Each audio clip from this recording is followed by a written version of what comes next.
Como trabalhar as emoções e pensamentos para perdoar a interferência dos desencarnados na nossa vida quando estamos encarnados e que não vemos fisicamente?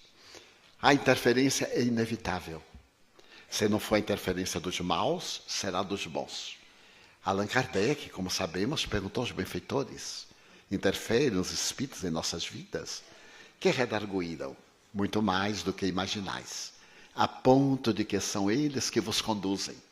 Porque a nossa onda mental vai produzir uma sintonia com uma outra onda universal. E os seres que estiverem na mesma onda sintonizam conosco. Eu ligo o canal 11 aqui em Salvador, tenho a televisão Globo.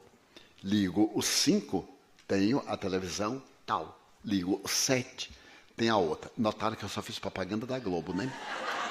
É porque os meus direitos autorais, principalmente de fotografia, pertencem à Globo.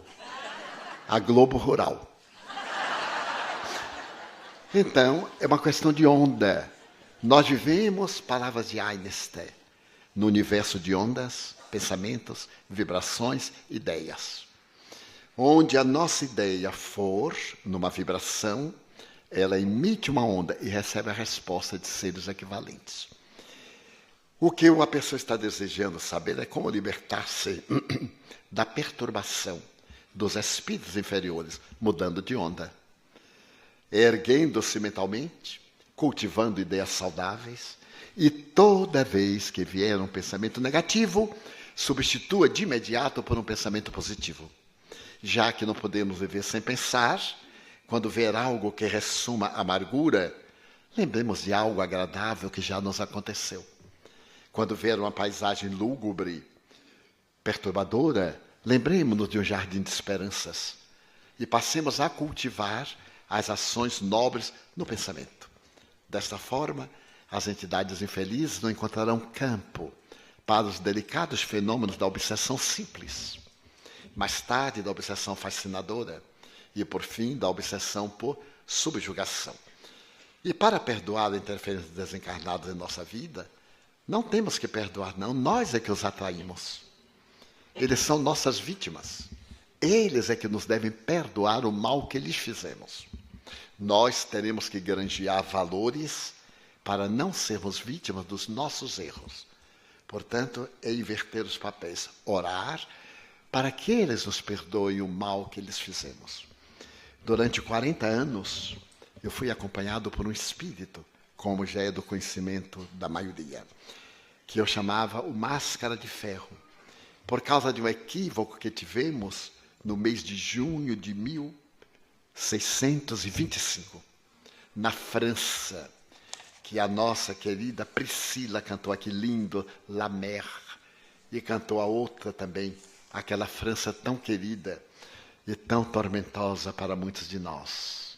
Quantos de nós passamos por lá? Estivemos na noite de São Bartolomeu. Para nos reabilitarmos, renascemos na Revolução Francesa.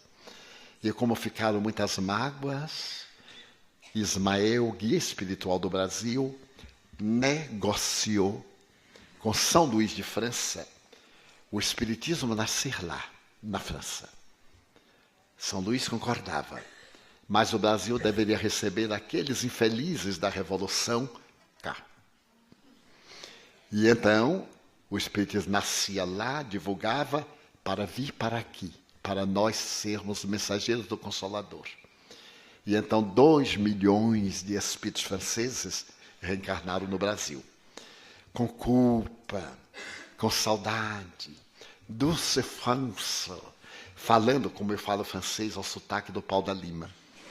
E não posso resistir da tentação de contar uma minha experiência. Criança é muito autêntica. Eu estava hospedado na residência da minha tradutora em Paris, Cláudia Beaumartin, a mais notável tradutora, porque ela traduzia antes de eu falar. E um dia, como ela conhece espiritismo, eu dizia uma frase de Kardec, interrompia e ela ia adiante. Cláudia, mas eu já traduzi. Então, eu estava no quintal, colhendo amoras com o filhinho dela. E achei a oportunidade ótima de treinar o meu francês. Então, muito exibido, comecei a falar, e ele também. De repente, ele parou, me olhou e gritou: mamãe, qual é a língua que tio Divaldo está falando?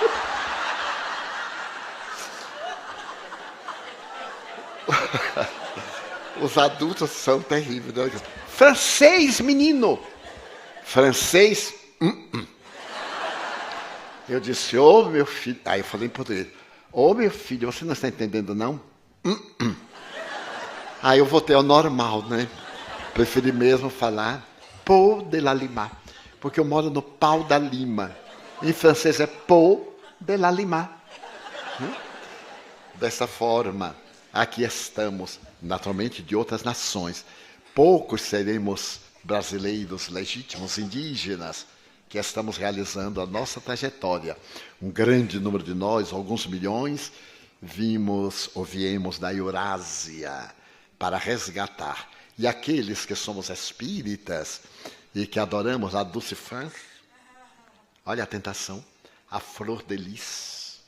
E não me aparto dela, embora ela se aparte de mim.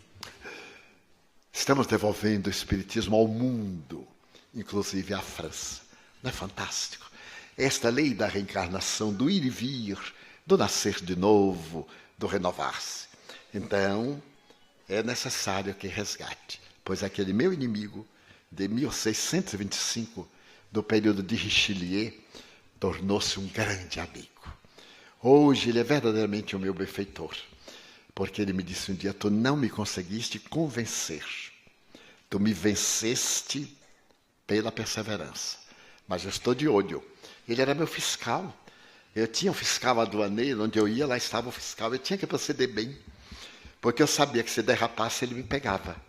Então era a luta do gato e do rato, até que um dia, quando alguém deixou uma criança na mansão do caminho, uma meninazinha feia, não era feia, era horrível.